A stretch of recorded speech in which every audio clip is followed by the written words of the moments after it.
तो बच्चों हम लोगों ने कल जो पढ़ा था हम लोग पढ़े थे कि मेजरमेंट्स में कुछ जानने थे कि लेंथ क्या होता है। और हम लोगों ने पढ़ा था कल कि लेंथ क्या होता है, हम लोगों ने देखा था मेजरमेंट क्या होता है। हम लोगों ने सुना था कि किसी भी चीज़ को अगर आपकी हाइट है मान लीजिए बेंच की लंबाई है, स्टिक की लंबाई है, या डेस्क की लंबाई है, रूम की लंबाई और चौड़ाई है, रोड की लंबाई और चौड़ाई है, आपके स्कूल से आपके घर तक की दूरी है, सभी चीज़ों को नापने के लिए हम लोगों ने मेजरमेंट का शब्द यूज किया था। अगर आप जाती हैं घर पर से बाहर, मान लीजिए आप गई, कहाँ गई, दूध वाले भैया के पास दूध लेने, तो उनसे जाकर कहती है ना कि 2 kg दूध दीजिए, नहीं, आप वहाँ लीटर के यूज करती हैं। हम लोगों ने इस बात को भी चर्चा किया था कि हम लोग क्या लीटर्स के यूज करते हैं, किस चीज़ के क्या क्या हम लोग यूज करते हैं। इस बात को लिखा था कि अगर किलोग्राम्स है तो किलोग्राम्स के लिए हम लोग क्या यूज करें, केजी है तो कोई सामान के लिए, अगर किसी का लेंथ नापना है तो मीटर के लिए, या कोई लिक्विड चीज़ है तो लीटर के लिए, और अगर मान लीजिए कि इलेक्ट्रिक को नापे उसके जो ऐसा यूनिट होता है एम्पियर होता है। ये सब चीज़ हम लोग पढ़े थे। फिर धीरे धीरे आगे बढ़ी थी बात, तो हम लोग कुछ कन्वर्जन सीखे थे कि 1 मीटर इक्वल टू कितना सेंटीमीटर, 1 मीटर इक्वल टू कितना सेंटीमीटर, 100 सेंटीमीटर। 1 किलोमीटर में कितना मीटर, 1000 मीटर। ये बातें हम लोग कल सीखे थे कि 1 किलोमीटर में 1000 मीटर, फिर सेंटीमीटर, डेकामीटर, डेसीमीटर, इन सभी चीज़ों के बारे में बात किए थे। बात हमारी जब आगे बढ़ी, आगे बढ़ते बढ़ते बढ़ते समय आया तो हम लोगों ने देखा कि इसमें हम लोग जो मेन हमारी जो उद्देश्य है, जो मेन हमारी टॉपिक है, उस टॉपिक को हम लोग बताने लगे, जैसे रेस्ट एंड मोशंस। पहले सबसे पहले जो हमारी मन में और दिमाग में क्वेश्चन आता है, व्हाट इज रेस्ट, रेस्ट होता क्या है, व्हाट इज रेस्ट, क्या है रेस्ट, कुछ कहना चाहेंगे आप लोग, कोई कुछ? बच्चों अगर आपके मेहमान कोई घर से आते हैं, मान लीजिए पापा आ गए, कोई आ गया, अंकल आ गए, मामा आ गए, मौसा आ गए, चाचा आ गए, चाची आ गए, कबाड़ी वाले भैया, अंकल वाले भैया, समोसे वाले भैया, सब्जी वाले भैया, कोई भी आएंगे तो सबसे पहले आते तो कुर्सी थमा लीजिए, भैया बैठिए, थोड़ा आराम कर लीजिए, आराम कर लीजिए। मतलब क्या होता है, आपकी बॉडी स्थिर है, आप एक जगह से दूसरे जगह कहीं नहीं जा रहे हैं। तो बोलते हैं ना आराम कर लीजिए, थोड़ा पता सा पानी पी लीजिए, बोलते कि नहीं बोलते हैं? तो रेस्ट मतलब होता है आराम। क्या है आराम?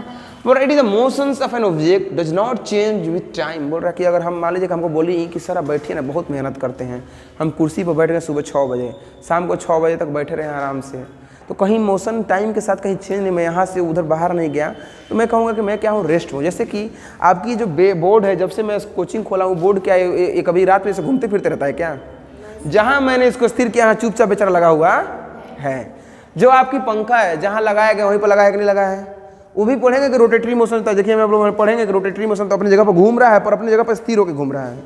आपकी बिल्डिंग सभी चीज यही बात बोल रहा है कि it is the motions of an object does not change, this is important point, कि does not change with time, जो समय के साथ नहीं चेंज करे अपने आप को, समय के साथ देखिए बदलना ही परिवर्तन, समय के साथ अपने आप को बदलना चाहिए।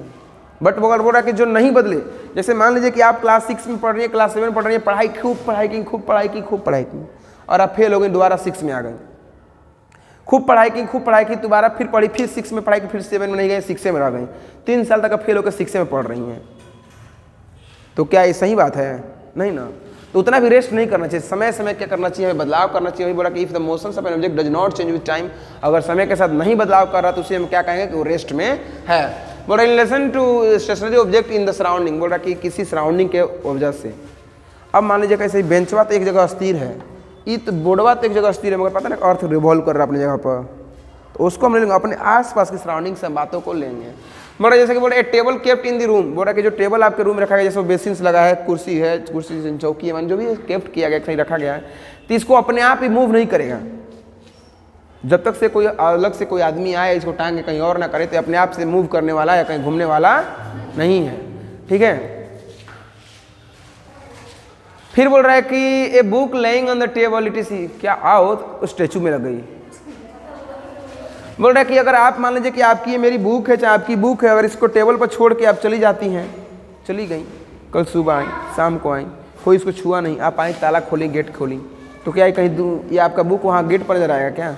नहीं, ये अपने आप चल नहीं सकता, ये मोशन में, क्योंकि ये रेस्ट में है, स्थिर में, समय के साथ इसकी कोई बदलाव नहीं होगी। फिर बात आ रहा है बाबू, रेस्ट क्लियर हुआ? ऐसा चीज जो समय के साथ बदलाव ना करे उसे हम क्या कहेंगे? रेस्ट कहेंगे। रेस्ट इसलिए तुम आई हो, बक बक, बाहर खड़ा हो जाओ, आके गुबर शुरू हो जाती है एकदम। क्या पीछे बैठ, बोले ना जब पीछे खड़े तो पीछे बैठा करो, दोस्ती यारी करने आई हैं यहाँ।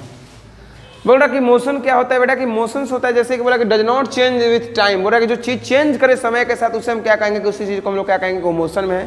जैसे बोला a object is said to be in motion, किसी ऑब्जेक्ट को हम तब मोशन में कहेंगे if it change its position with time, इसकी पोजीशन में क्या हो, चेंज हो समय के साथ, तो क्या कहेंगे, इसे हम मोशन कहेंगे। मान लीजिए कि आप इस यहाँ पर मान लीजिए कि आप खड़ी हैं, आपका बस आने वाला है, बस आया और आपको आपका स्कूल ले जाने वाला है, ठीक है, मगर आप खड़ी हैं, बस आया, आप बैठी, बस का टायर खत्म, आप यहीं बैठी रह गई, यहीं पर तो आप बैठी रह गई तो मतलब रेस्ट में ना जी, समय के साथ आपकी बस तो चेंज नहीं, यहाँ नहीं ना बढ़ रहा, आगे चेंज नहीं हो रहा, तो समय के साथ अगर चेंज नहीं होता, किसी को क्या कहेंगे, हमारा बस भी रेस्ट में, हम भी रेस्ट में हैं, बैठे हैं एक जगह। मगर अगर आपके स्कूल के बस आया, यहाँ तक स्कूल आपको छोड़ा, तो कहिएगा कि हम मोशन में, मैंने आपकी बस जो है मोशन में है। बट एक बात आज याद रखिएगा, आगे पढ़िएगा कि अगर आप इसके अंदर बैठी हैं ना और बस आपका चल रहा, तो आप मोशन में है कि नहीं है, नहीं है, आप भी रेस्ट में हैं। बस के रिस्पेक्ट में अगर हम लोग देखेंगे तो आप क्या हैं, रेस्ट में हैं। अगर हम यहाँ से हम खड़े हैं और देख रहे हैं कि आप उसके अंदर, बस के अंदर बैठ रही हैं और बस चल रहा है, तो हम कहेंगे कि आप रेस्ट में हैं, बट आपका बस क्या है, मोशन में। ये बातें होती है, ये क्लियरली लिखेंगे। वही बोल रहा है कि an object is said to be in motions, एक ऑब्जेक्ट को तब हम मोशन में किसी ऑब्जेक्ट को कहेंगे जब जे change its position with respect to time, जब उसकी पोजीशन क्या हो, टाइम के साथ क्या हो, चेंज करे। जैसे बोल रहा है कि vehicle moving on the road, जो गाड़ी हमारी जो है, ये गाड़ियाँ जो हैं वो रोड पर मूव करती है, इसी को हम लोग क्या कहते हैं कि मोशन में हैं। क्योंकि समय के साथ बाइक यहाँ है, कुछ 2 मिनट के बाद वहाँ चला जाएगा, फिर 3 मिनट वहाँ चला जाएगा, वहाँ चला जाएगा, समय के साथ क्या कर रही है, मूव कर रही है। After that A bird is flying in the air, बोल रहा कि जो चिड़ियाँ एयर में फ्लाइंग करती हैं, उड़ती हैं, उस चिड़िया का भी जो है उसको हम लोग मोशन में ही लिया जाता है।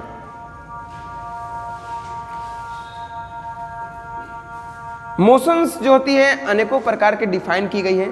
First of all we are going to study about translatory motions, after that rotational motions, periodic motions, non periodic motions and oscillatory motions. सबसे पहला क्या है, आवाज नहीं आ रहा, सब खाए नहीं होगा, क्या है, कौन सा मोशन, फिर रोटेशनल मोशन, क्या, फिर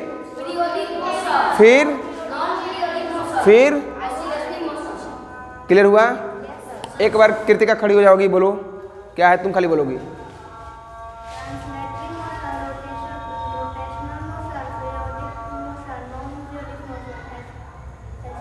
ऑसिलेटरी मोशंस, खड़े हुई आप बोलिए कौन सा मोशन है।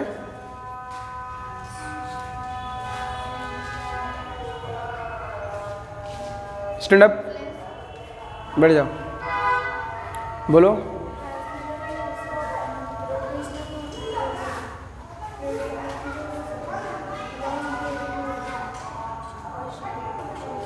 क्लियर हो गया, ठीक ठीक, बंद करो।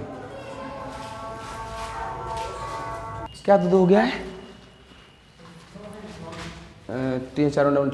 If stone throne up in the air, हाँ ठीक, कोई बात नहीं। देखिए ट्रांसलेटरी मोशन के जब बारे में बात करेंगे, ट्रांसलेटरी मोशन इसके भी 2 भाग में डिवाइड की गई है, इसको 2 पार्ट्स में डिवाइड की गई है। क्या है, एक होते हैं रिक्लिनियर मोशंस, एक होती है कर्वलिनियर मोशंस। बस इतना ही याद रखना कि ट्रांसलेटरी मोशन जो होती है 2 प्रकार का होती है, इसके 2 पार्ट्स होते हैं, एक होते हैं रिक्लिनियर मोशन और एक होते हैं कर्वलिनियर मोशन। रिक्लिनियर मोशंस क्या है, कोई बॉडी अगर मूव करता है इन स्ट्रेट लाइन, कोई बॉडी अगर स्ट्रेट लाइन में मूव करता है, मतलब सीधा जाता है कोई भी, तो उसको क्या कहेंगे, रेक्टिलिनियर मोशन। सीधा जाता है तो मतलब, बट बोल रहा कोई एंगल बनाता है या कुछ एंगल से मतलब समझती है कि आपने किसी पत्थर, एक गाड़ी मान लीजिए मूव कर, अब सीधा का मतलब गाड़ी ऐसे रोड जा रहा है, ऐसे रोड ऐसे मूव कर रहा है, तो ये भी रिक्लिनियर मोशंस में ही आएगा, ठीक है। कहीं कहीं गाड़ी मोशन कर रहा है, ऐसे सीधा जा रहा है, तो कहीं मूव करने लगा फिर सीधा हो गया ऐसे। बट क्या किया कि आपने यहाँ से यहाँ पर खड़ी हैं और आपने यहाँ पर खड़ी हैं और आपने एक बॉल को, मतलब कि चाहे किसी ढेले को क्या किया है, स्टोन थ्रोन अप, आपने ऊपर फेंका। ऊपर फेंकने के बाद क्या होता है, एंगल बना के जो आता है in air at an angle, किसी एंगल पता, जैसे यहाँ से फेंका था, जैसे यहाँ पे एंगल से यहाँ गिरा, यहाँ से फेंकी, पढ़िएगा आगे, यहाँ से आपने बॉल फेंका और बॉल ऐसे ऊपर गया, ऊपर होते होते होते फिर यहाँ के नीचे कुछ देर तक गिरा। दैट इज कॉल्ड, इसको क्या कहते हैं, कर्वलिनियर मोशन सब कहते हैं। मतलब सर कर्व हो जाना, कर्व बना रहा, कर्व समझते हो ना, कर्व इसको बोलते हैं। कर्व ऐसे बनाया तो उसको क्या करें, बस इतना जानना कि कोई भी चीज़ को अगर आपने फेंका और उसमें अगर एंगल बनती है तो उसको हम लोग क्या कहेंगे, कर्वलिनियर मोशंस। अगर किसी चीज़ को भी आपने देखा स्ट्रेट लाइन सीधा जाता है, सीधा जा रहा है, तो उसको क्या कहेंगे, रेक्टिलिनियर मोशंस कहेंगे। ओके, अब बोलो सर, अगर कोई पूछ दिया व्हाट इज ट्रांसलेटरी मोशन तो उसका डिफाइन कैसे करेंगे? ट्रांसलेटरी मोशन आगे हम लोग पढ़ेंगे, तुम इतना टेंशन काहे लेते हो, सब पढ़ेंगे। उन्हें हाँ कल बताएंगे ना, ट्रांसलेटरी मोशन सब पढ़ाएंगे, रिलैक्स रहो, ठीक है।